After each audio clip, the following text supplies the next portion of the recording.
Assalamualaikum warahmatullahi wabarakatuh. Perkenalkan, saya Nurmaya Sari dengan NPM C1C022054.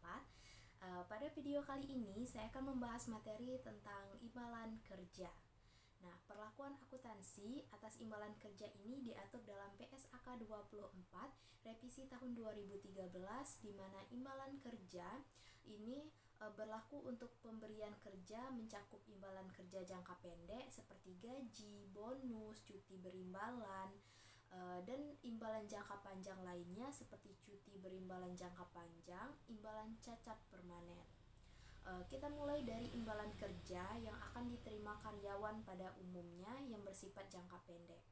Nah, imbalan kerja jangka pendek ini adalah imbalan kerja yang diharapkan akan diselesaikan seluruhnya sebelum 12 bulan setelah akhir periode pelaporan saat pekerja memberikan jasa. Imbalan jangka pendek ini pada umumnya mencakup gaji, upah, iuran jaminan sosial, cuti berimbalan, bagi laba dan bonus, atau bahkan memberikan kendaraan dinas. Perlakuan akuntansi atas imbalan jangka pendek ini sangat sederhana. Hal ini disebabkan karena tidak memerlukan perhitungan aktuaria. Imbalan kerja jenis ini bersifat jangka pendek sehingga tidak perlu didiskontokan. Seluruh nilai imbalan yang menjadi hak karyawan itu diakui sebagai beban, kecuali jika imbalan tersebut termasuk dalam biaya produksi, persediaan, atau perolehan aset tetap. Maka kita harus kapitalisasi sesuai dengan ketentuan PSAK 14 revisi 2008, persediaan, dan PSAK 10 tentang aset tetap. Jika terdapat imbalan yang terutang, maka akan diakui sebagai liabilitas. Perlakuan akuntansi khusus itu diterapkan pada cuti berimbalan dan bagi laba dan bonus. Cuti berimbalan ini adalah hak cuti yang memberikan kompensasi berupa imbalan. Cuti berimbalan ini dapat diakumulasikan, yaitu dapat digunakan di masa depan jika cuti tahun ini tidak diambil seluruhnya. Banyak praktik yang terjadi terkait cuti berimbalan ini di berbagai perusahaan. Pada sebagian program, imbalan ini diberikan jika cuti tersebut diambil, sehingga karyawan yang mengambil cuti juga akan mendapatkan kompensasi. Sementara pada program lain, imbalan ini akan diterima karyawan jika tidak mengambil cutinya. Prinsipnya adalah perusahaan harus mengakui beban sebesar perkiraan. Yang pertama itu imbalan yang akan diterima pada saat pekerja memberikan jasa yang menambah hak cuti berimbalan di masa depan jika cuti boleh diakumulasi, dan yang kedua itu imbalan yang diterima pada saat cuti terjadi jika cuti tidak boleh diakumulasi. Sementara pada bagi laba dan bonus, perusahaan harus mengakui beban sebesar perkiraan pembayaran bagi laba dan bonus apabila terdapat kewajiban hukum atau kewajiban atas pembayaran beban tersebut sebagai akibat dari peristiwa masa lalu, dan kewajiban tersebut itu dapat diestimasi secara andal. Nah, kewajiban konstruktif dapat timbul itu berdasarkan kebiasaan yang dilakukan perusahaan di masa lalu. Jika perusahaan ini tidak mempunyai alternatif realistis dalam melakukan pembayaran, maka bagi laba dan bonus itu diakui sebagai liabilitas dengan besar jumlah yang belum dibayar. Ini kita bahas pesangon.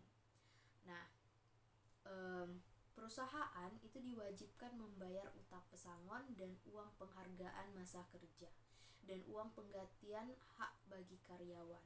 Perusahaan itu mengakui pesangon sebagai liabilitas dan beban pada tanggal yang lebih awal, diantaranya pertama ketika penawaran atas imbalan tersebut tidak dapat ditarik kembali, dan ketika biaya terkait restrukturisasi telah diakui sesuai PSAK 57 revisi tahun 2009 tentang provisi liabilitas kontingensi dan aset kontingensi. Nah, perusahaan ini dikatakan tidak lagi menarik pesangon yang ditawarkan secara sukarela pada waktu yang lebih awal, diantaranya pertama ketika pekerja menerima tawaran, dan yang kedua itu ketika pembatasan, misalnya persyaratan hukum, peraturan dan kontraktual atau pembatasan lainnya atas kemampuan entitas atau perusahaan ini untuk menarik tawaran berlaku.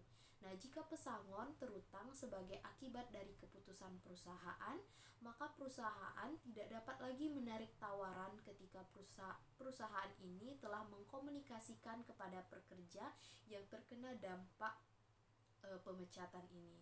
Terus pengukuran nilai pesangon ini sama dengan imbalan kerja jangka pendek, tak terdiskontokan kecuali jika pesangon atau PKK jatuh tempo dalam waktu lebih dari 12 bulan pada periode pelaporan.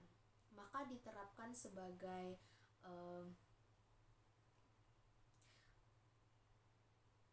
maka akan diterapkan ini jangka panjangnya. Terus bagaimana mengukur nilai pesangon yang akan diakui sebagai beban? Dalam kasus ini, pesangon itu harus diukur berdasarkan jumlah pekerja yang diperkirakan akan menerima pesangon tersebut. Ini sesuai dengan estimasi dapat dilakukan berdasarkan perjajakan awal atas minat karyawan menerima tawaran tersebut. Kemudian kita bahas imbalan pasca kerja. Istilah imbalan pasca kerja ini dikenal sehari-hari dengan nama pensiunan. Imbalan pasca kerja ini tidak hanya mencakup pensiunan, tapi akan diterima oleh para karyawannya itu berupa asuransi pasca kerja dan lain-lain. Akan diberikan kepada pekerja setelah mereka menyelesaikan masa kerjanya.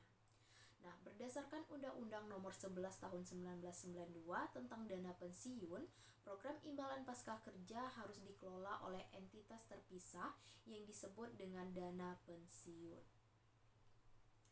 Nah, perusahaan ini hanya menyediakan dana berupa iuran kepada pensiun pada perusahaan pensiun ini, sedangkan imbalan kepada karyawan yang telah pensiun ini akan dibayarkan oleh perusahaan dana pensiun ini.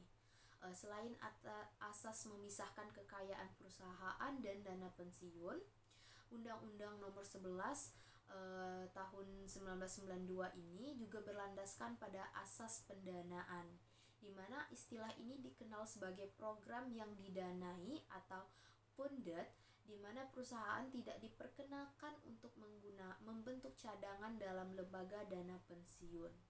Artinya dilarang oleh undang-undang ini.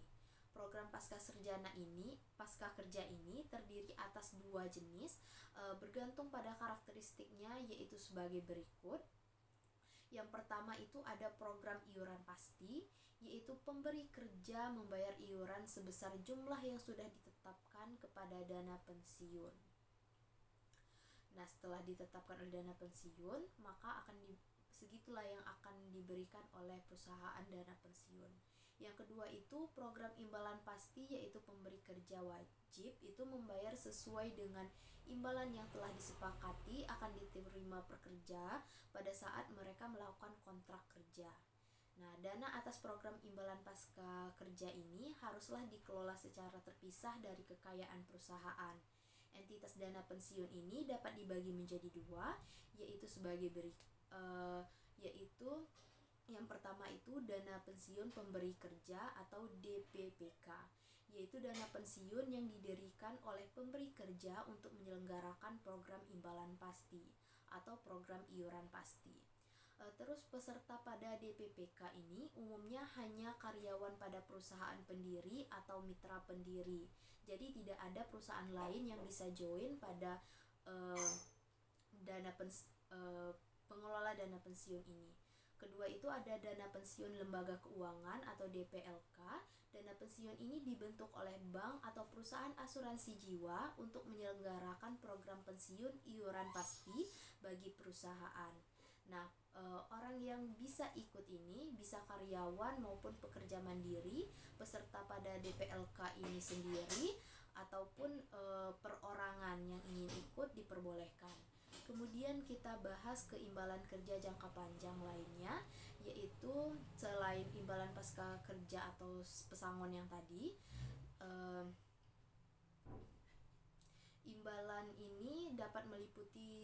imbalan pasca kerja ini dapat meliputi cuti berimbalan jangka panjang dan imbalan cacat permanen serta bonus dan kompensasi lainnya yang dibayarkan lebih dari 12 bulan sejak akhir periode pelaporan.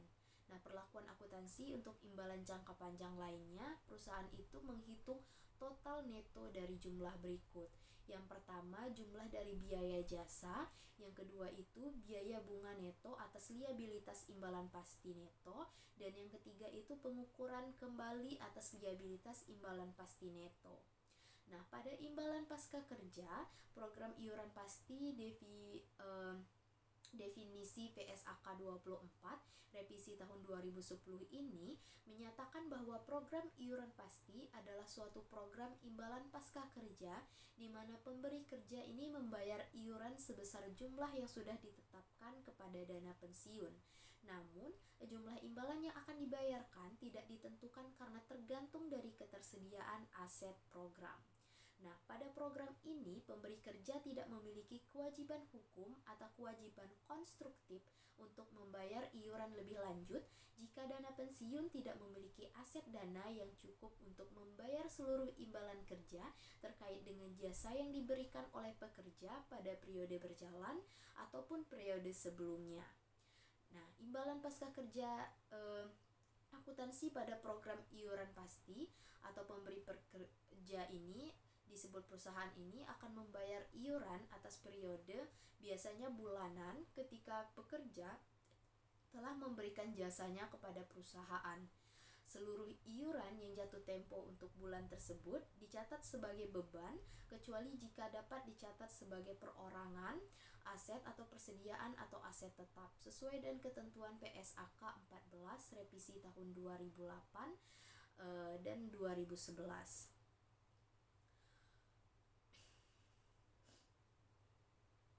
Nah, teman-teman, sedangkan PSAK 24 revisi tahun 2010 itu menyatakan bahwa program iuran pasti ini adalah suatu program imbalan pasca kerja di mana pemberi kerja ini wajib membayar sesuai dengan imbalan yang telah disepakati bagi pekerja saat selesai masa kerja nanti. Nah, pemberi kerja ini wajib memberikan hukum atau kewajiban konstruktif untuk membayar iuran lebih lanjut jika dana pensiun tidak memiliki aset dana untuk membayar seluruh imbalan yang telah disepakati. Maka dari itu, perusahaan tiap periode tidak dapat ditentukan pada saat memberi iuran kepada perusahaan yang mengatur dana pensiun ini tadi.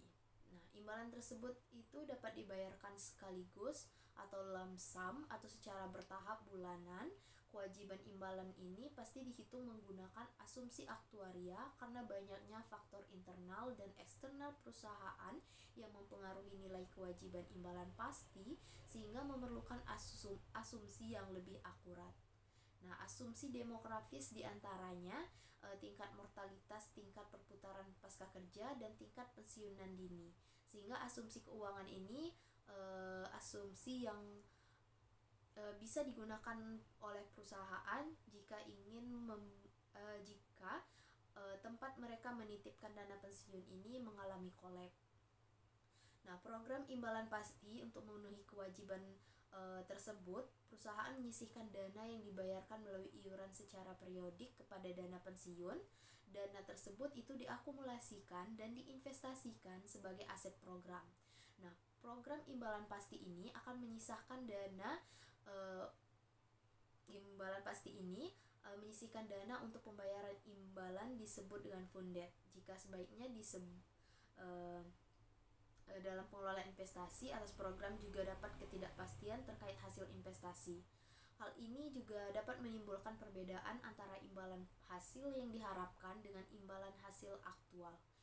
Kewajiban hukum dan kewajiban konstruktif perusahaan untuk menyediakan dana atau aset program ini harus memenuhi imbalan yang disepakati, menyebabkan perusahaan itu harus menanggung risiko atas perubahan nilai kewajiban imbalan pasti dan aset program. Risiko tersebut itu meliputi risiko aktuarial, yaitu jumlah kewajiban imbalan pasti atau imbalan yang akan dibayarkan ini berbeda dari yang diharapkan akibat perubahan perhitungan dari asumsi aktuaria. Dan risiko investasi, yaitu hasil dari investasi aset program berbeda dari yang diharapkan. Kedua risiko ini dapat menimbulkan keuntungan atau kerugian aktuarial. Nah, keuntungan aktuarial ini terjadi ketika kewajiban imbalan pasti menjadi lebih rendah dari perhitungan aktuaria terkini atau ketika hasil investasi aset program lebih tinggi dari yang diharapkan. Sebaliknya juga, kerugian aktuaria diakui ketika kewajiban imbal pasti menjadi lebih tinggi dari perhitungan aktuaria terkini dan membuat aset program itu lebih rendah atau kurang dari ekspektasi perusahaan, tidak sesuai dengan harapan. Nah, mungkin itu saja pembahasan saya tentang akuntansi imbalan kerja. Kurang dan lebih saya mohon maaf. Saya akhiri wabillahi taufik wal hidayah. Wassalamualaikum warahmatullahi wabarakatuh.